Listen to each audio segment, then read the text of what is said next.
नमस्कार CSK news में आप सभी दोस्तों का एक बार फिर से बहुत बहुत स्वागत है। दोस्तों आज दिन भर की जो फटाफट ब्रेकिंग न्यूज निकल के आ रही है करके जानेंगे। दरअसल दोस्तों बड़ी खबर निकल के आ रही है, आपको बता दें भारत बंद के बीच किसानों को लेकर बड़ी अपडेट निकल के आ रही है। फिलहाल खालिस्तान के जो झंडे लग रहे हैं इसके पीछे पाकिस्तान का बड़ा हाथ। यहाँ पंजाब में खालिस्तान मूवमेंट के लिए पाकिस्तान रच रहा है साजिश। भारतीय एजेंसियों का बड़ा खुलासा हुआ है, इसके बारे में आपको बताएंगे। तो दूसरी बड़ी अपडेट, फिलहाल प्रधानमंत्री मोदी बोले कोविड-19 टीकाकरण में होगा मोबाइल टेक्नोलॉजी का इस्तेमाल, और उस बीच कुछ एक बड़े ऐलान किए हैं पीएम मोदी ने, इसके बारे में आपको बताएंगे। तो वहीं अमेरिकी प्रतिबंधों से बौखलाए ड्रैगन का बड़ा ऐलान, कहा बदला लेने से पीछे नहीं हटेगा चाइना। यूएस की ही भाषा में उसको देंगे करारा जवाब। तो ये चाइना की तरफ से करारा जवाब निकल के आया। लेकिन आपको बता दें अमेरिका चीन और पाकिस्तान को डाल दिया है काली सूची में। जी हां, दरअसल मानवाधिकारों के उल्लंघन के साथ ही बढ़ रहे अत्याचार के बीच काली सूची में अमेरिका ने डाला, इसके बारे में आपको बताएंगे। तो वहीं बड़ी खबर, लद्दाख में पिटे चाइना ने अब गुजरात सीमा पर पाकिस्तान में भेज रहा फाइटर जेट और सैनिक, ये भी आपको बताएंगे। तो सब कुछ खबरें एक करके आपको विस्तार से बताएंगे। दोस्तों यहाँ पे बड़ी खबर निकल के आ रही है, पाकिस्तान के बड़े बड़े हॉस्पिटलों में खत्म हो गई ऑक्सीजन। कोरोना वैक्सीन, कोरोना मरीजों की ऑक्सीजन से हो रही है मौत। पोल खुल चुकी है इस आतंकिस्तान की, तो ये भी आपको बताएंगे। तो सब कुछ खबरें जानेंगे। आज भारत बंद पूरी तरीके से विफल, विपक्षी पार्टियों को किसानों ने दिखाया आईना। जी हां, तो सब कुछ खबरें एक करके आपको विस्तार से बताएंगे। लेकिन उससे पहले एक छोटा सा निवेदन, अगर आपने चैनल को सब्सक्राइब नहीं किया तो प्लीज सब्सक्राइब की लाल बटन दबाकर चैनल को सब्सक्राइब करें। और अगर आप भी मानते हैं कि प्रधानमंत्री मोदी के नेतृत्व में देश चीन और पाकिस्तान दोनों को मुंह तोड़ा और करारा जवाब देगा, तो इस वीडियो को लाइक करके अपना समर्थन दर्ज करें। उस देश की गौरवशाली इंडियन आर्मी के लिए भी जय हिंद लिखना मत भूलिएगा। दोस्तों दरअसल पहली बड़ी अपडेट निकल के आ रही है, फिलहाल पंजाब में खालिस्तान मूवमेंट के लिए पाकिस्तान रच रहा साजिश, भारतीय एजेंसियों का बड़ा खुलासा हुआ है। जी हाँ, दरअसल आपको बता दें कि आज किसानों ने भारत बंद बुलाया है, लेकिन उनमें किसानों से ज्यादा विपक्षी पार्टियां हैं। इस बीच रह रहकर खालिस्तानी मूवमेंट की भी आवाज सुनाई दे रही है। इस बीच पंजाब से आए दिन होने वाली टारगेटेड किलिंग को लेकर दिल्ली पुलिस और सेंट्रल एजेंसी की जांच अब समाप्त हो गई है। जनवरी 2019 में जांच शुरू हुई, जांच 7 दिसंबर 2020 को पूरी हो गई। इस बीच बड़ी खबर निकल के आ रही है, ऑपरेशन में इस बात का खुलासा हुआ है कि पाकिस्तानी खुफिया एजेंसी ISI पंजाब में खालिस्तानी मूवमेंट के लिए दलबीर सिंह रोड़े का इस्तेमाल कर रही है। दलबीर सिंह रोड़े ऑपरेशन ब्लू स्टार में मारे गए जनरल सिंह भिंडरवाला का भतीजा है। एजेंसी का कहना है कि पाकिस्तान पंजाब में खालिस्तान मूवमेंट की जिंदा रखने के लिए दलबीर सिंह रोड़े का इस्तेमाल लंबे वक्त से कर रहा है। जानकारी के मुताबिक ISI अफसरों ने ही दलबीर सिंह रोड़े को पंजाब में टारगेट किलिंग कराने के लिए कहा था।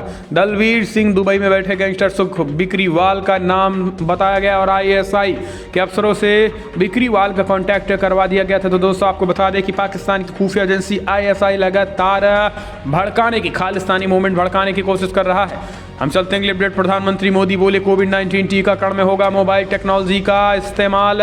कोविड-19 को लेकर बड़ा ऐलान, प्रधानमंत्री मोदी मंगलवार को इंडियन मोबाइल कांग्रेस IMC 2020 को संबोधित करते हुए देश की 5G तकनीकी उसको समय पर लॉन्च करने के लिए मिलकर काम करने का आह्वान किया है। उन्होंने कहा है कि फिलहाल ये सोचना और योजना बनाना महत्वपूर्ण है कि हम आगामी प्रौद्योगिकी क्रांति के साथ जीवन को कैसे बेहतर बनाएं। आपको बता दें कि IMC 2020 का आयोजन भारत सरकार के दूर संचार विभाग और secular operators association of India की ओर से किया जा रहा है और यह आयोजन 8 से 10 दिसंबर 2020 तक चलेगा। कोरोना वायरस महामारी पर काबू पाने के लिए टीका जल्द ही उपलब्ध होने की भी बढ़ती संभावनाओं के बीच प्रधानमंत्री मोदी ने कहा है कि कोविड-19 टीकाकरण अभियान में मोबाइल प्रौद्योगिकी का इस्तेमाल किया जाएगा। तो ये एक बड़ी खबर। हम चलते हैं अगली अपडेट लेते हैं। आपको बता दें अमेरिकी प्रतिबंधों से बौखलाया ड्रैगन का बदला लेने से पीछे नहीं हटेगा चीन, यूएस की ही भाषा में दिया जाएगा जवाब। चीन ने अमेरिका को खुली चेतावनी देते हुए कहा जिस तरीके से उसने चीन के 14 अधिकारियों पर प्रतिबंध लगाए हैं ठीक वैसे ही कदम वो भी उठाएगा और अमेरिका को जवाब देगा। चाइना विदेश मंत्रालय की तरफ से अमेरिकी कदमों की गैर जरूरी बताया है। विदेश मंत्रालय के प्रवक्ता हुआ चुइंग ने कहा है कि फिलहाल चीन अमेरिका को जवाब देने से पीछे नहीं हटेगा। चाइना हमेशा से स्पष्ट करता आया है कि अगर हम पर किसी भी तरीके की कार्रवाई हुई तो इसका बदला भी लिया जाएगा। तो ये एक बड़ी अपडेट निकल के आ रही है। आपको बता दें कि चीन की तरफ से ये ऐलान किया गया है।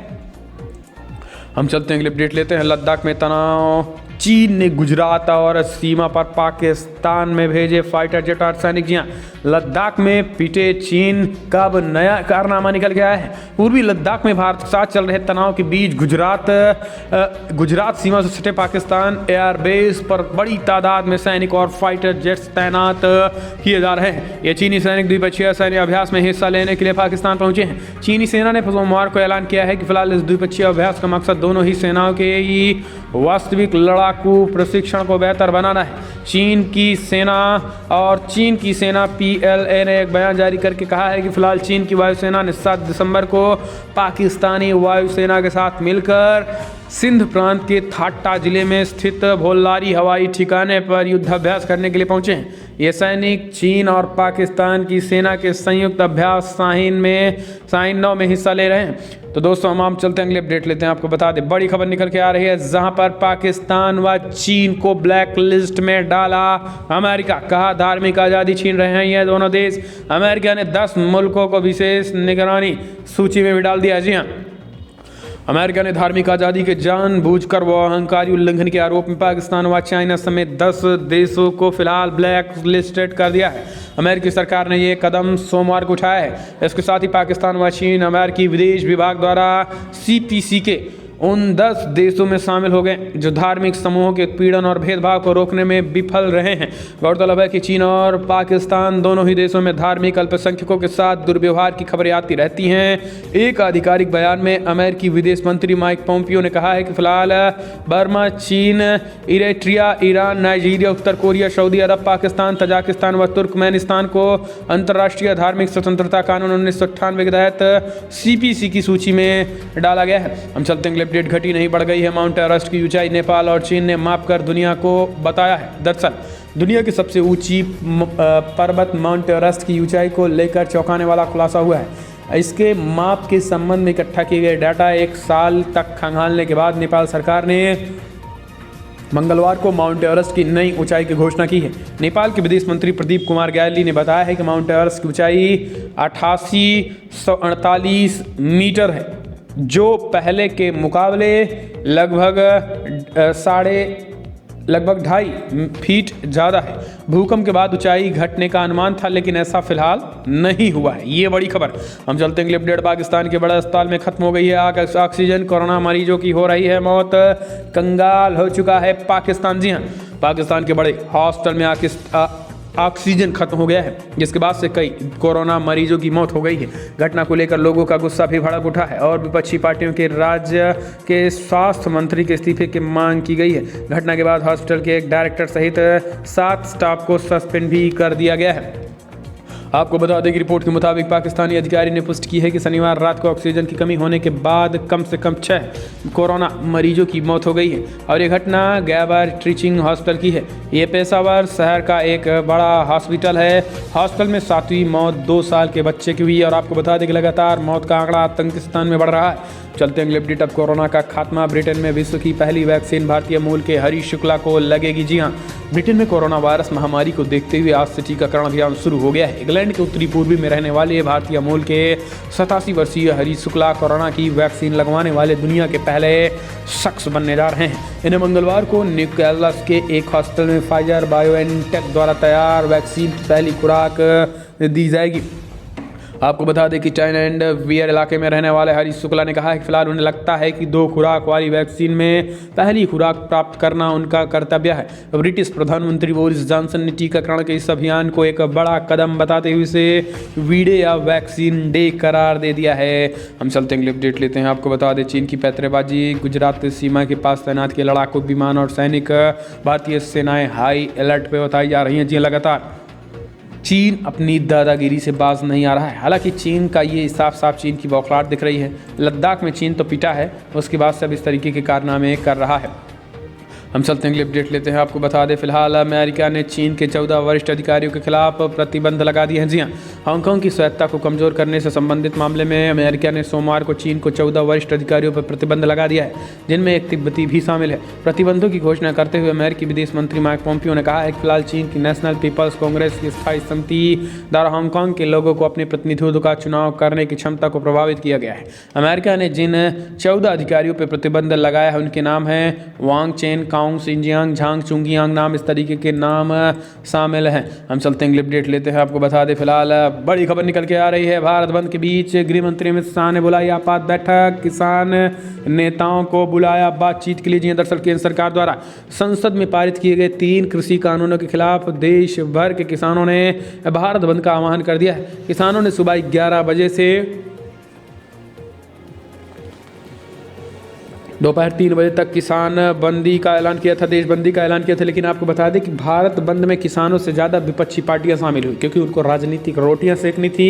और आपको बता दें कि जो किसान शामिल भी हुए हैं वो लगभग इन्हीं कांग्रेस पार्टी समेत समाजवादी पार्टी समेत तमाम पार्टियों की कठपुतलियों की तरह उनके इशारे पर कहीं ना कहीं काम करने वाले किसान थे। आपको बता दें कि इसका खुलासा हम नहीं कर रहे हैं, बल्कि इसका खुलासा दोस्तों पहले भी हो चुका है। कल शाम को ही कई किसान नेताओं ने सरकार के साथ बैठक की थी, जिनमें किसानों ने कहा था कि फिलहाल इस बिल को वापस नहीं लिया जाना चाहिए। उन किसानों ने भी इस बात को पूरी तरीके से प्रमुखता से उठाई थी। उन्होंने कहा था कि सरकार को किसी भी कीमत पर झुकना नहीं चाहिए, क्योंकि ये किसान बिल किसान के ही समर्थन में है। अब ये बड़ी खबर निकल के आ रही है कि आज फिलहाल भारत बंद था। हालांकि भारत बंद कोई बड़ा देखने को मिला नहीं है। खास करके आपको बता दें कि पंजाब के कुछ इलाकों में भारत बंद का असर देखने को मिला, बाकी सब कुछ सामान्य ही था। यानी भारत बंद कहीं ना कहीं विफल हम कह सकते हैं। इस बीच हम चलते हैं अगले अपडेट। भारत बंद के बीच प्रधानमंत्री मोदी ने प्रकाश सिंह बादल को किया फोन, जन्मदिन की बधाई दी। जी हाँ, भारत बंद के बीच मंगलवार को प्रधानमंत्री मोदी पंजाब के मुख्यमंत्री प्रकाश सिंह बादल से फ़ोन पर बातचीत की, उनके जन्मदिन पर शुभकामनाएं दी। आपको बता दें कि कल से ही शिरोमणि अकाली दल के संरक्षक प्रकाश सिंह बादल ने प्रधानमंत्री को चिट्ठी लिखकर कृषि कानूनों पर आपत्ति जताई थी। 5 बार पंजाब के मुख्यमंत्री रह चुके प्रकाश सिंह बादल मंगलवार को 93 साल के हो गए हैं।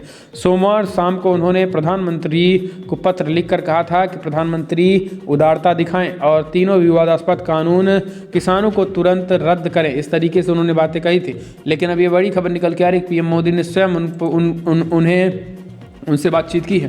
हम चलते हैं अगले अपडेट। आपको बता दें फिलहाल बड़ी खबर, भारत बंद पर बोले रविशंकर प्रसाद, तीनों कृषि कानून रद्द करने की किसानों की मांग गलत है, बिल्कुल भी नहीं जायज़। किसान विरोधी कांग्रेस पार्टी लगातार भड़का रही है किसानों को। किसान बिल को किसान समझेंगे। जब एमएसपी सरकार ने स्पष्ट कर दिया है कि किसी भी कीमत पर एमएसपी नहीं खत्म होगी, तो किसानों का ये मांग ठीक नहीं है और किसानों को इस तरीके की मांग नहीं करनी चाहिए। तो ये बड़ा ऐलान किया गया। हम चलते हैं अगले अपडेट। फिलहाल CAIT का दावा, देश भर में खुले हैं 7 करोड़ से ज़्यादा दुकान, शोरूम, दौड़ रही हैं 90 लाख गाड़ियां। जी हाँ, किसानों द्वारा बुलाए गए भारत बंद का बाजारों और ट्रांसपोर्ट पर कोई असर नहीं पड़ा हुआ है। हर रोज की तरह बाजारों में कारोबारी लेन देन चालू, माल ढुलाई के लिए ट्रांसपोर्ट की चालू हुई है। दिल्ली से सभी थोक और रिटेल मार्केटों में सामान्य दिनों की तरह भी कारोबार रहा। आपको बता दें कि ये कहना है कि व्यापारियों के देश के सबसे बड़े संगठन confederation of all India traders CAIT का।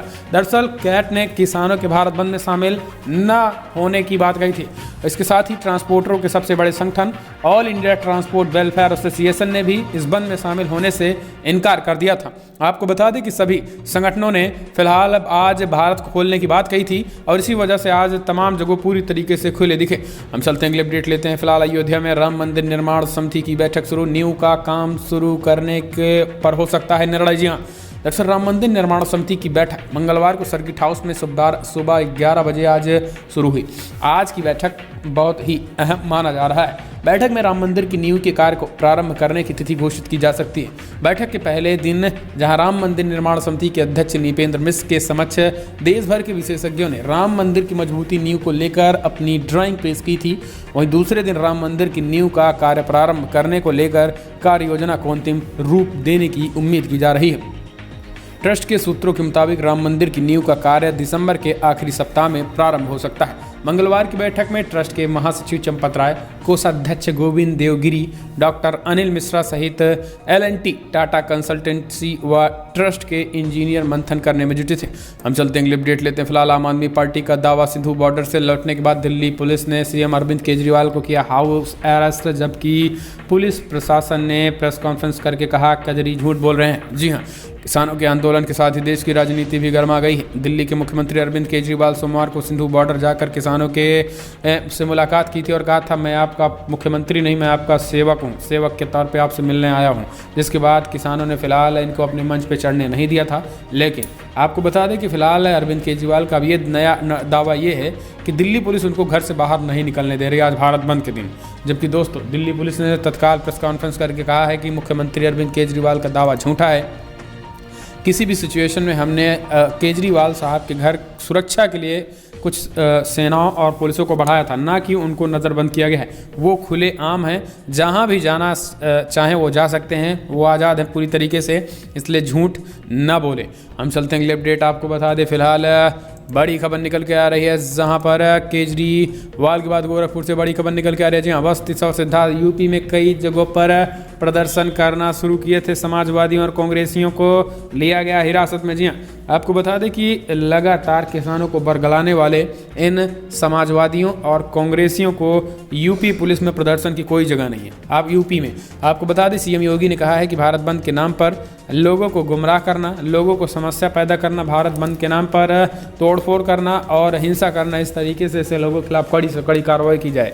और इसके साथ ही जैसे ही कोई प्रदर्शन करने के आगे बढ़े उनको तत्काल गिरफ्तार किया जाए। आपको बता दें कि कई जगहों पर समाजवादियों और कांग्रेसियों को हिरासत में ले लिया गया था, हालांकि शाम को उनको छोड़ दिया गया है। हम चलते हैं अगले अपडेट लेते हैं। आपको बता दें फिलहाल बड़ी खबर निकल के आ रही है, जहां पर राम मंदिर की भव्य होगा अयोध्या रेलवे स्टेशन। 104 करोड़ रुपए खर्च होंगे, जून 2021 तक पूरा हो जाएगा काम। यह अयोध्या में भी तेजी के साथ काम चल रहा है। हम चलते हैं अगले अपडेट लेते हैं। आपको बता दें मुकेश अंबानी का बड़ा ऐलान, 2021 के मध्य तक 5G लॉन्च करेगा रिलायंस जियो। जी हाँ, दरअसल इंडियन मोबाइल कांग्रेस का मंगलवार को प्रधानमंत्री मोदी के हाथों यानी आज शानदार आगाज हो गया है। इसके पहले ही दिन देश की सबसे बड़ी मोबाइल कंपनी रिलायंस जियो के प्रवर्तक व रिलायंस इंडस्ट्रीज के चेयरमैन मुकेश अंबानी ने ऐलान कर दिया है कि भारत में 5G नेटवर्क का नेतृत्व जियो ही करेगा।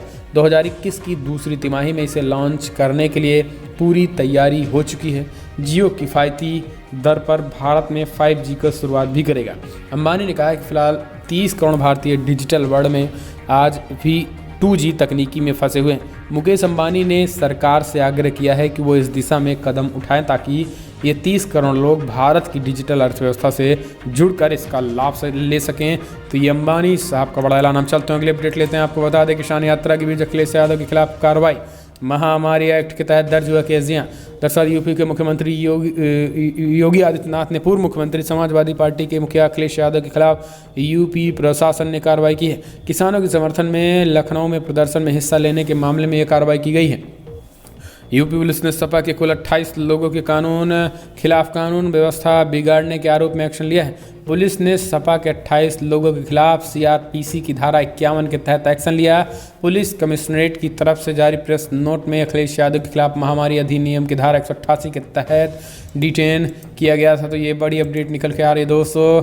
हम चलते हैं अगले अपडेट लेते हैं। आपको बता दें बड़ी खबर निकल के आ रही है, जहां पर किसानों को लेकर सरकार ने एक बार फिर से किया है बड़ा ऐलान।